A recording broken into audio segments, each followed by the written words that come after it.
کرتا ہے دولت کو ہر آلودگی سے پاک صاف، منعموں کو مال و دولت کا بناتا ہے امین۔ اس سے بڑھ کر اور کیا فکر و عمل کا انقلاب، بادشاہوں کی نہیں اللہ کی ہے یہ زمین۔ فقہی قانونی لیگل لیول پر اسلام کا نظام کیا ہے؟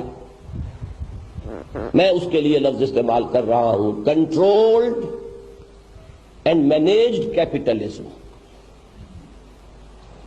وہ کیپٹلزم ہے، لیکن دو چیزیں، مینیجڈ اینڈ کنٹرولڈ۔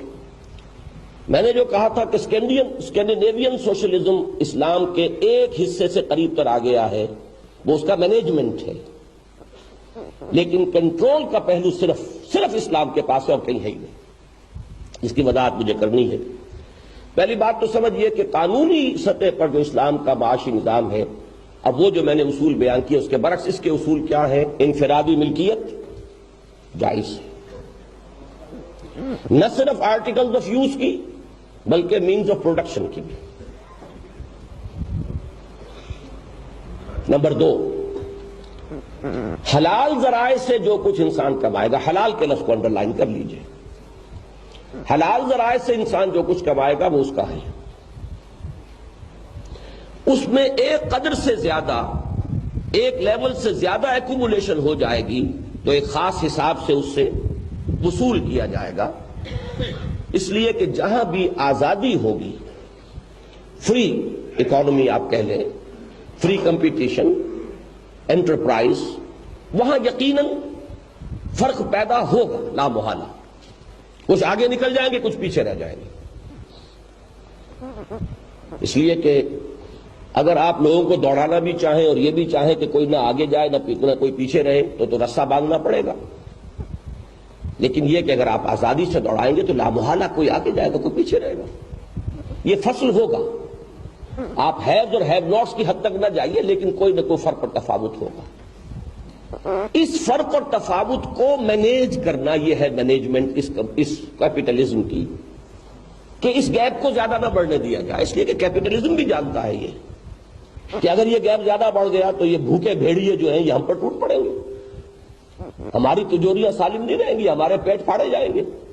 لہذا کسی نہ کسی منیمم لیول کے اوپر جو ہے ان کی جو بھی سسٹیننس لیول ہے وہ انہیں فراہم کیا جائے۔ یہاں تک ویسٹرن کیپٹلزم آیا ہے، آپ اس میں ویلفیئر کہیں جو امریکہ کی اصطلاح ہے، ان ایمپلائمنٹ الاؤنس کہیں کہ جو یونائٹڈ کنگڈم میں ہے، اور یہی چیز ہے کہ جو اسکینڈینیوین کنٹریز میں بہت آگے جا چکی ہے، یہ ایک مینجمنٹ ہے۔ اسلام میں وہ مینجمنٹ ہے تھرو زکوٰۃ اینڈ عشر،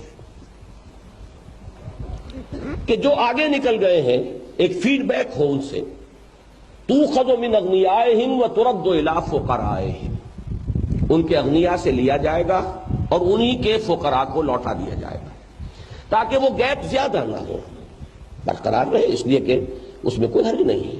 اگر اسے بالکل آپ ختم کریں گے آرٹیفیشلی تو پھر وہ سارا معاملہ ختم ہو جائے گا، انسینٹیو کا اور جذبے کا وہ سارا فلسفہ ہی پھر ختم ہو گیا۔ لیکن یہ ہے کہ اسے ایک مناسب حد میں رہنا چاہیے۔ بنیادی ضروریات کی کفالت لازم ہے ہر شہری کی۔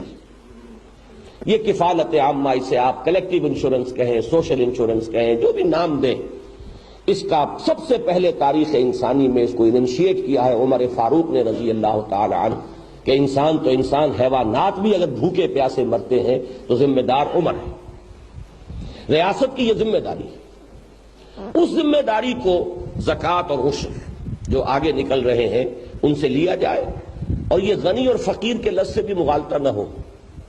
اردو میں ہم فقیر کہتے ہیں وہ جو مانگ رہا ہو کھڑا ہوا، اور جو بالکل بھوکا ہو یا کم سے کم کہہ رہا ہو کہ میں بھوکا ہوں، چاہے اس کی گدڑی کے اندر بہت کچھ نوٹ سلے ہوئے ہوں، لیکن وہ کہتا یہی ہو کہ میں بھوکا ہوں۔